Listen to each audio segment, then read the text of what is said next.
น้องนาวีตื่นนอนแล้วทุกคนสวัสดีเด้อสวัสดีให้เปิดคลิปเลยสบายดีตอนเช้าทุกคนเมื่อวานในโลกามื้อนี้ดำหน้าเด้อมาเด้อเป็นมื้อทำอิฐของปีนะฝนก็ตกแห้งๆเมื่อคืนนี่นะน้ำสีจะออกแกล้งแหละน้ำโทมจักสีเมื่อบานได้หรือบ่ดำนาแล้ว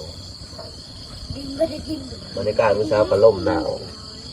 เป็นวัดเมื่อคืนไปจับเครียดได้พระแจ้วทุกคนครับได้แมงดา2 โตเมื่อยจัดลงแล้วมาดิหนังจอบให้หน้าทุกคนบอกสว่างว่ามีโตอีกแล้วผลกระตกติดตลอดบรรยากาศตอนประมาณ5 โมงเช้าทุกคนตอนนี้ขึ้นผลอีกก็ได้ของแซ่บทุกคนปลาเห็ดใครเคยเห็นเห็ดดอกใหญ่เห็ดอย่างอันนี้นี่ละโงก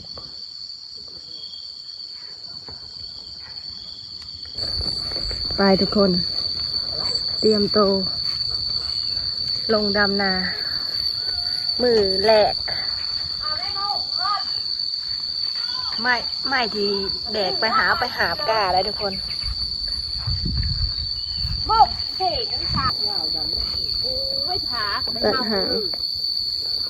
ตัดหางกะ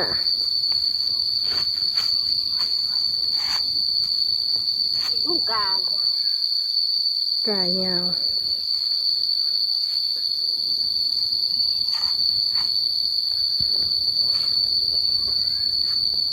คิดว่าน้ำเถาเพื่อน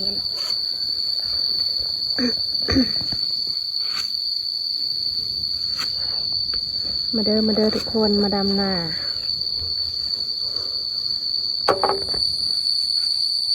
เอาโฟมันบกนั้นเลยนะอย่าเอาเบิ้งโชว์นักกะมัดนี่นะ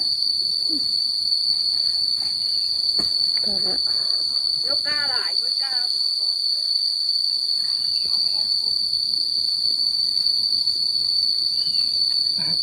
ป้าคนร้ายเจอคนนั้นจะได้นี่ก็ได้เกินแม่ที่จะต่อไม่เราจะดึกไปทุกคนความจริงหน่อยกับหาบกาได้ทุกคน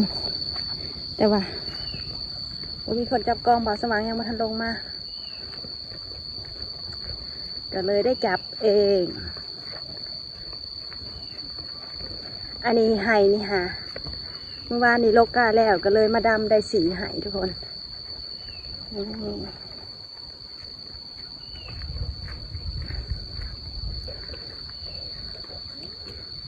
อึ๊บนัก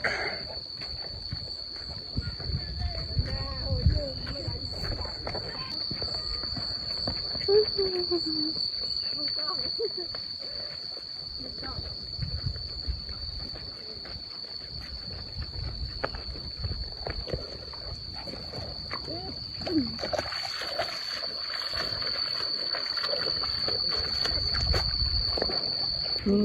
กันใส่ตากล่องอะไรนี่เลยใส่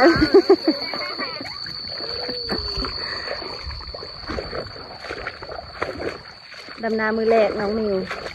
ใส่มิวอุ้ยยังเยอะอยู่ได้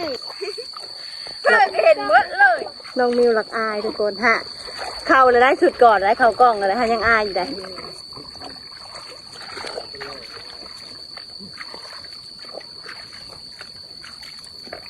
ดำไวใช่เขาย่านเชียงโอ้ยเจ็บเป้ธรรมศาสตร์คนดำหน่อยเดียวได้ไหมเลยคนบาสว่างมาแล้วพูหา3 หมัดได้บาสว่างนะเก่งได้เบิ้งชิลอดอยู่วะแอลอ่อนดองแดงโอ้ยหลัดมาอย่างทางนี้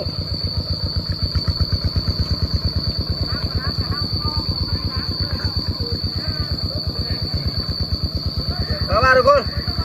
ไปได้เคยหาบกานี่สามารถกระตับจะแตะเลย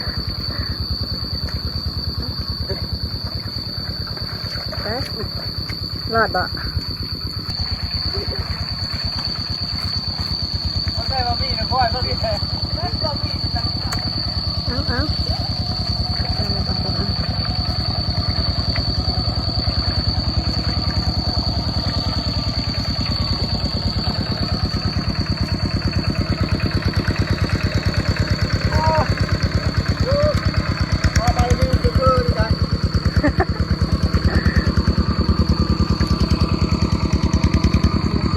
ำนา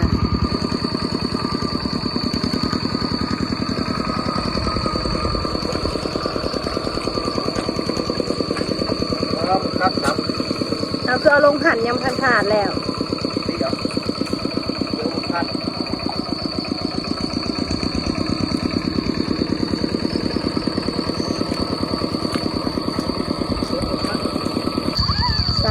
สามนาทุกคนสามนาน้ำน้องมิวพบกันมิวว้าวกล้องลงมาถัดพบกันไหน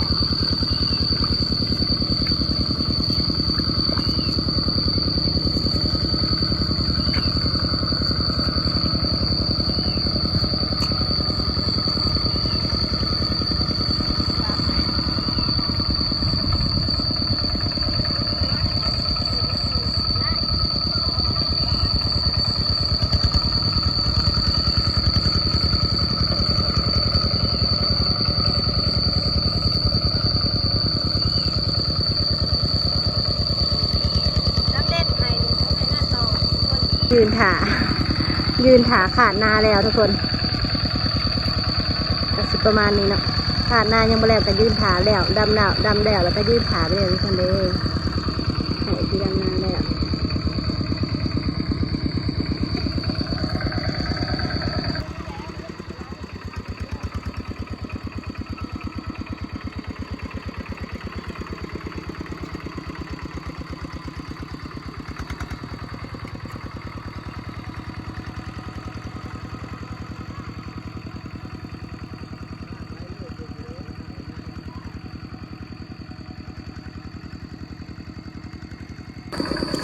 มาได้พ่อแม่พี่น้อง FC เอ้ยสามหน้าผมมีน้ำนี่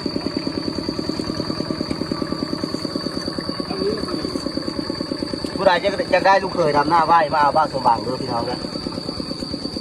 ดำหน้าไหว้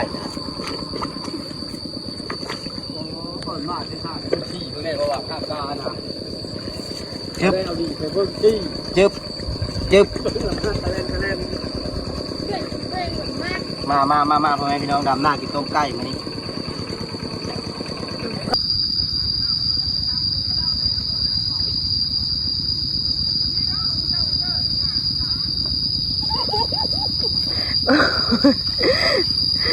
อ้าวเบื้องหนึ่งสองเบื้องหนึ่งมัดหนึ่งหาบกล้ายังไงวะหาบเบื้องหนึ่งทางหลังสองทางหน้าหนึ่งทุกคนน้องมิวเฮามาหาบกล้าธรรมศาสตร์งา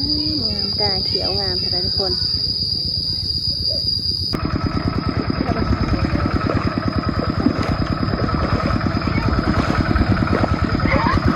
ผู้สาวถ่ายหน้า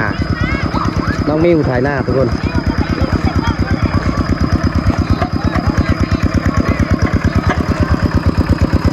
น้องมิวถ่ายหน้า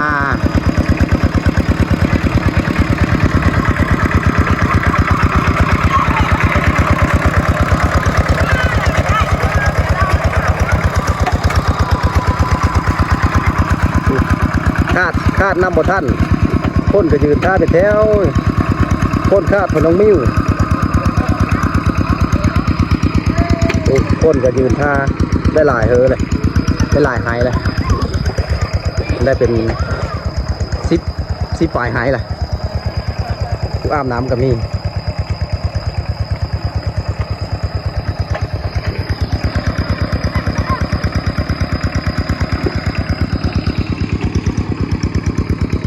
ตอนนี้เป็นเวลาประมาณ11 โมงทุกคนพอดเวลาขึ้นไปกินข้าวเที่ยง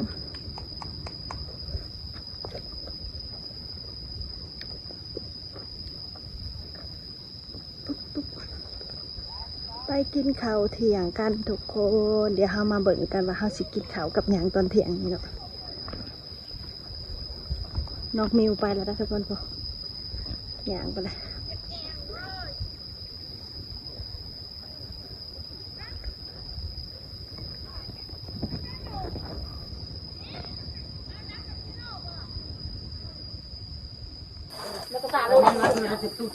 มาทุกคน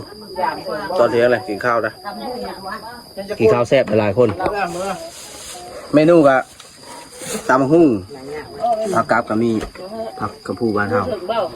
อ้อมไก่ใส่มะพักย่างแกงเฮ็ดยังบ่ทันแล้วนะคนหิวเลย